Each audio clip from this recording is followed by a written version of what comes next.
Charushila Kamble madam, तुमचं अतिशय welcome करतो या ठिकाणी. आज या कार्यक्रमामध्ये तुम्ही आलात.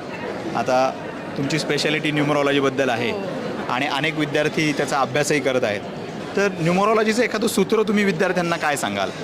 हां, न्यूमरॉलॉजीचं सूत्र म्हटलं तर पहिली गोष्ट म्हणजे तुम्ही अजून डेव्हलप व्हायला पाहिजे, अजून पुढे जाऊन तुम्ही अभ्यास केला पाहिजे.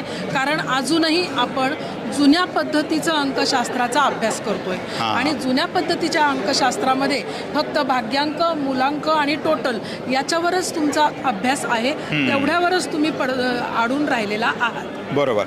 परंतु नवीन पद्धतीचं जे अंकशास्त्र आहे त्यामध्ये अंकांचं कॉम्बिनेशन काय आहे? प्रत्येक अंक हा नवग्रह आहे.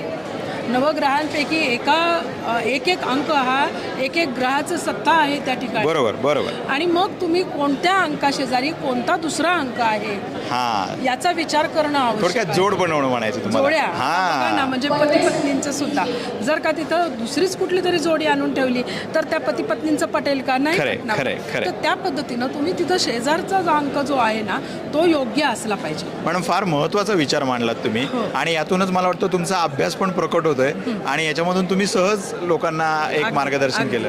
जोशी मॅडम बद्दल तुम्ही काय सांगू इच्छिता? जोशी मॅडम म्हणजे एक खरोखरच ज्योती आहेत त्या, की ज्योतिषशास्त्र आणि ज्योती या दोन्हींचं जर का तिथे विचार केला तिथे तर कुठेतरी त्या दोन्हीमध्ये साधर्म्य दिसून येतं आहे.